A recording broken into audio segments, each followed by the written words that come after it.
આપણા દેશમાં રાજકારણીઓની જૂની પરંપરા છે। જ્યારે પણ વડાપ્રધાન, મુખ્યમંત્રી કે મોટા ગજાના નેતા કોઈ પણ સ્થળની મુલાકાતે આવતા હોય ત્યારે તે સ્થળની વરવી વાસ્તવિકતાને છુપાવવામાં આવે છે। ત્યાં જે પણ ઝૂંપડપટ્ટી વિસ્તાર હોય છે તેને ઢાંકી દેવામાં આવે છે। આ નેતાઓનું સાફ સફાઈ અભિયાન પણ ચાલુ કરી દેવામાં આવે છે। ત્યારે તંત્ર પર પણ સવાલો ઊભા થાય છે। ફરી એકવાર રાહુલ ગાંધી જ્યારે ગુજરાતની મુલાકાતે હતા ત્યારે અરવલ્લીના મોડાસામાં પણ આ જ વસ્તુ કરવામાં આવી। રાહુલ ગાંધીનો આખો જે રૂટ હતો તે તંત્ર દ્વારા બદલી દેવામાં આવ્યો। આગામી 20 એપ્રિલના રોજ પણ મુખ્યમંત્રીનો જ્યારે કાર્યક્રમ છે ત્યારે તે કાર્યક્રમને લઈને ફરીથી આ વરવી વાસ્તવિકતાને છુપાવવા માટે નેતાઓ કામે લાગી ગયા। ત્યારે ભારતીય જનતા પાર્ટીની આ જ વાસ્તવિકતાને વખોડતા અને તેમની આ ઘટનાને વખોડતા આમ આદમી પાર્ટીના નેતાઓએ આકરા પ્રહાર કર્યા। સાંભળી લઈએ આમ આદમી પાર્ટીના નેતાએ ભારતીય જનતા પાર્ટી અને સરકાર પર ભડકતા શું કહ્યું। જયદીપ ચૌહાણ, આમ આદમી પાર્ટી ગુજરાત। આ વિડીયો મારફત ગુજરાતની પ્રજાજનોને, ખાસ કરીને વહીવટી તંત્રને જણાવવા માગું છું, એ દિવસોને યાદ કરાવવા માગું છું કે જ્યારે ચીનના રાષ્ટ્રપતિ ગુજરાતની મુલાકાતે હોય ને એમાં સાબરમતી આશ્રમની મુલાકાતે હોય ત્યારે જે એમનો રૂટ હતો એની આજુબાજુ આવતી ઝૂંપડપટ્ટીઓને પડદા મારીને ઢોકવામાં આવેલી અને ગુજરાત વિકાસ મોડેલને સમગ્ર ભારત વર્ષ ઉપરાંત વિશ્વ ફલક ઉપર લાવવાની કોશિશ કરેલી। આ તો નીતિ કોઈ જગ્યાએ છુપાયેલી છે નહીં કે સામાન્ય જન છે એને છુપાઈ દેવાનું અને મોટા જેમ કે ફોર્માલિટીની અંદર આ માનનારી આ જે સરકાર છે એને હું ખાસ કહેવા માગું છું। ગઈકાલે ગુજરાતની અંદર, ખાસ કરીને ઉત્તર ગુજરાતના અરવલ્લી જિલ્લાની અંદર લોકસભાના વિપક્ષી નેતા એવા રાહુલ ગાંધીજીની મુલાકાત હતી અને એમની પાર્ટીના સંગઠન નિર્માણ માટે અને નવી ઉર્જા માટે પોતે મોડાસાની મુલાકાતે હતા।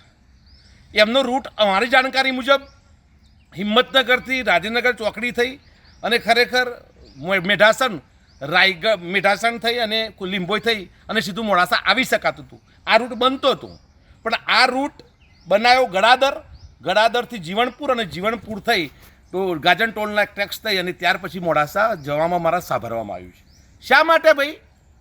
એટલા માટે કે રાજનગર ચોકડીથી મોડાસાનો જે રોડ છે એની અવદશા કોઈ છુપાયેલી નથી। ક્યાંક રાહુલજીની નજર આ રોડ ઉપર પડી જાય, રોડની અવદશા ઉપર પડી જાય, ક્યાંક વિશ્વ ફલકનું મીડિયા જ્યારે રાહુલજીનું કવરેજ કરતું હોય ત્યારે આ રોડનો મુદ્દો આવી જાય। આવા ભ્રષ્ટતંત્ર, અંધતંત્ર, બેરું તંત્રને હું ખાસ જણાવવા માગું છું। વારંવાર અમે રોડ રસ્તાને લઈને, અરવલ્લીની જે અવદશા છે રોડને લઈ અમે વારંવાર વિનંતી કરીએ છીએ કે ભાઈ રોડ આપો, સારા રોડ આપો, સારા રોડ આપો, પણ અમારું કંઈ જ સંભળાતું નથી। ઉપરથી દાજા ઉપર મલમ અને એના ઉપર દાજા ઉપર ઘા ઉપર મીઠું જ ભભરાવાનું। કેવું કે દાખલા તરીકે ક્યાંક એમના મગજની અંદર એવું ચાલ્યું કે કાલે રાહુલ ગાંધીજીની મોડાસા મુલાકાત દરમિયાન કદાચ જેને કહેવાય કે કોંગ્રેસની અંદર અથવા તો વિપક્ષી પાર્ટીની અંદર નવી એનર્જી મળે એટલા માટે આ લોકોએ આગોતરું આયોજન કર્યું અને 20મી તારીખે વર્ષોથી જે પેન્ડિંગ છે મોડાસા બસ સ્ટોપ એનું ઉદ્ઘાટન આપવાનું માનનીય મુખ્યમંત્રી શ્રી ભૂપેન્દ્રભાઈ પટેલને આગોતરું આયોજન કરી દીધું કે આ ખેડી ગયા અને અમે માગો કરી આવીએ। એમને પણ હું કહેવા માગું છું કે પ્રાઇવેટ સેક્ટર, શાળા મહાશાળાઓના જે બિલ્ડિંગો છે એની અંદર ફાયર એનઓસી ના હોય, બીયુ પરમિશન ના હોય તો તમારા મસ્ત મોટા લેટરો અમને પાઠવવામાં આવે છે અને કેટલી સંસ્થાઓને તમે નોટિસ આપો છો કે તાત્કાલિક ફાયર એનઓસી લાવો, તાત્કાલિક બીયુ પરમિશન લાવો। અમને ક્યાંક ને ક્યાંક એવું જાણવા મળ્યું છે કે નવીન બસ સ્ટેશન જ્યારે શરૂ થતું હોય, ઉદ્ઘાટન થતું હોય તો મને પણ ગૌરવ છે, હું પણ આ જિલ્લાનો નાગરિક છું, વર્ષોથી પ્રજાજનો ત્રાહિત છે, પણ શું મોડાસા નવીન બસ સ્ટોપ જે તમે ઉદ્ઘાટન કરવા 20 તારીખે આવી રહ્યા છો એનું બીયુ પરમિશન કાયદેસર થઈ ગયેલું છે? એની ફાયર એનઓસી કાયદેસર મરી ગઈ છે?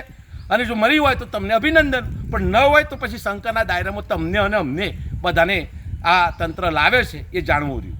એટલે ખાસ કહેવા માગું છું કે ઓવર ફોર્માલિટી બંધ કરી દો। જે રોડનો જે પ્રશ્ન છે, આ રોડ ક્યારનો રોડ, કેટલા વર્ષોથી આ રોડની કામગીરી ચાલે છે અને ગોકર ગતિએ રોડ બિલકુલ બંધ થઈ ગયો છે, માટે કરીને રાહુલ ગાંધીજીનો આખો રૂટ બદલવામાં આવ્યો છે।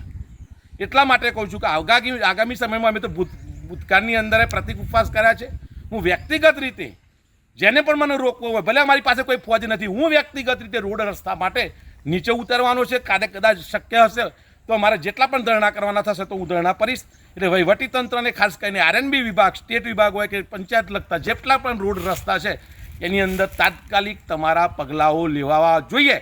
તમારા પેકેટોની અસરો હવે વર્તાવાની લાગતી નથી. હું ખુલ્લો પડીશ. ધન્યવાદ. ભારત માતા કી જય. જય જય ગરીબ. શું તમે આ વાત સાથે સહમત છો? અમને કમેન્ટ કરી ચોક્કસથી જણાવજો તથા અમારી ચેનલ નિર્ભય ન્યૂઝને લાઇક, શેર અને સબસ્ક્રાઇબ કરવાનું ભૂલશો નહીં. આભાર.